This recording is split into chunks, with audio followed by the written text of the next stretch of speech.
See, marriage is not a commodity that you carry on your head, but many people carry it on their head. It's just an arrangement, so that socially there is some sense to the way you fulfill the needs that you have.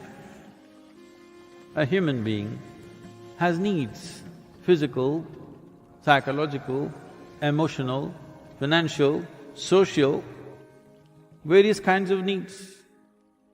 To fulfill these things in a dignified manner, we came up with something called marriage, so that it is fulfilled within a framework. Your desires don't run wild and disturb everything in the society, some kind of a framework, so that it can be conducted in a sensible manner. Now you have raised this to heaven because somebody told you marriages are made in heaven. Only the unmarried ones think so.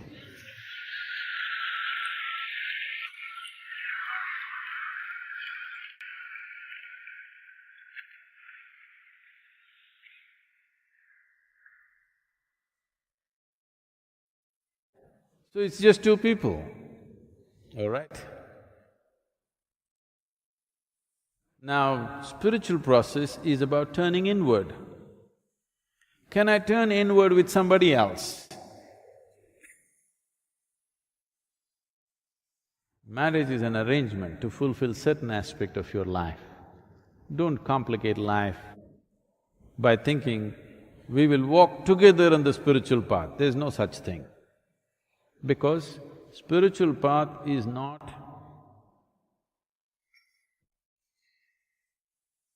the path that you take into the Velangiri mountains, that you want to walk together. Even if you go to Velangiri mountains, please don't walk hand in hand. It's a narrow pathway and it's not an appropriate way to walk in the forest. You can walk in the park hand in hand. You can go shopping hand in hand. You can sit in a cinema hand in hand. You can't turn inward hand in hand.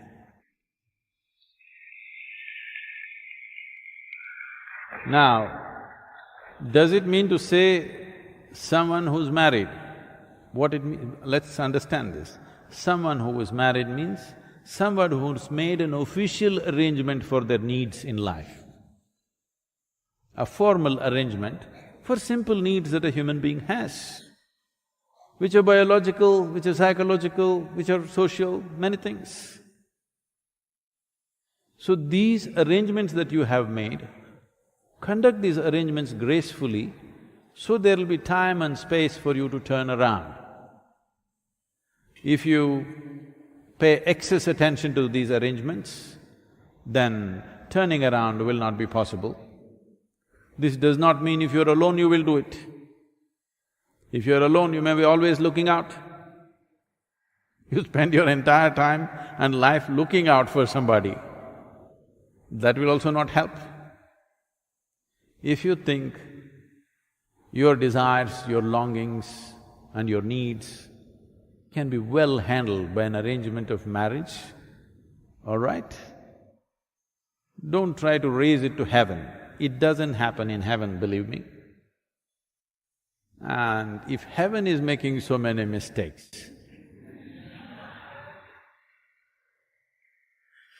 then we'll have to seriously reconsider many things. So, of course, in India, we don't blame it on the heaven. We do our own calculations of all the arrangements of stars and planets and everything. We match all the planets and stars very well. It's very easy to match stars because they never fought ever.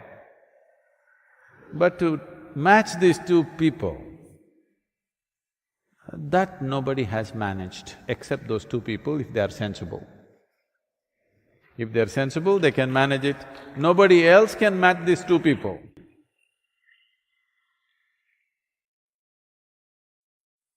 Priests have tried, gods have tried, ghosts and goblins have tried, it's not worked and not worked and not worked. Two sensible people, they can manage. If both of them understand the limitations of the arrangement and the possibilities of the arrangement, they can conduct it sensibly.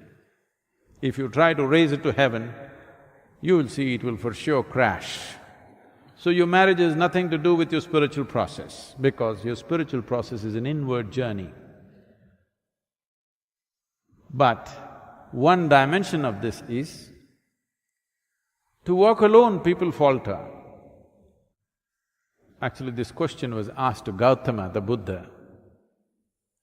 Is it better to walk alone or in company?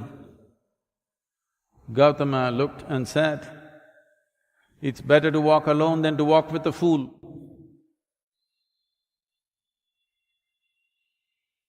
Because Gautama, not me, okay? Gautama believes only a fool will marry you.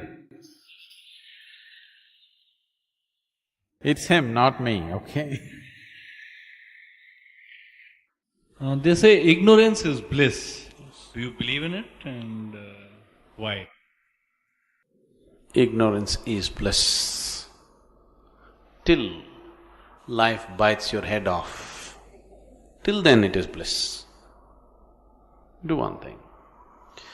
You climb the tallest building in Bombay. Just be ignorant of the gravitational forces. Just jump. You will see it'll be so blissful till you hit the ground. Till then, it's really blissful, actually. Have you ever done any skydiving? You must do. You go 20,000 feet up in the air and just jump off, it's just fantastic. But it is just that the earth is rushing at you. If that one little ball is not there, it's just fantastic, you know. So ignorance is bliss till you get smashed. For that small period, it's wonderful. What's there to believe or disbelieve in it?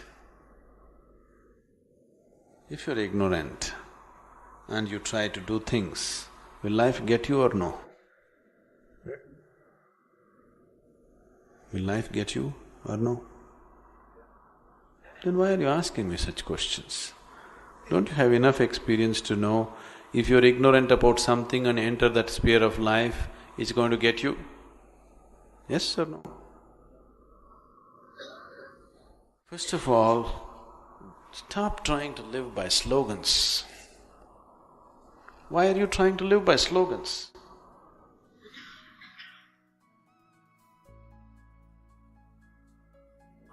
You must live out of your awareness and intelligence, not out of a slogan, isn't it? If you go by slogans, slogans are for crowds who have no intelligence, just to make them believe something and do a specific act, but not for life. You cannot handle life with a slogan, isn't it? It is just like, you don't want to apply yourself to your life. You want to just pass life without involvement. Why are you seeking a slogan or a formula or an advice or a philosophy in your life? Simply because you are unwilling to apply yourself to every little thing in your life. Please tell me, shall I do it this way or that way? There is no this way or that way. You have to look at every situation carefully, every moment of your life carefully if you want to live well, isn't it? Isn't it so?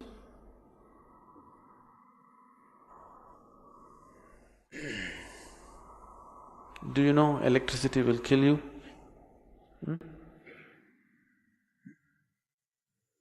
If you're ignorant of it, if you stick your finger into that one, will it make you blissful? Yes? Huh? Then why do you ask such a question? Obviously not, you know, everybody knows, but they can't give up their slogans. Because somewhere there is a hope that I can live here without applying myself. No. Without involvement, there is no life. Without involvement, there cannot be life. And it's good. People who do not know involvement will not know life. Because if you think this life is not worth involving into, you should not be alive actually. Isn't it so? Yes. Such a phenomenal life. If you are seeing how to avoid involvement, actually you should not be alive. It's a disgrace to your creator that you're unwilling to involve yourself.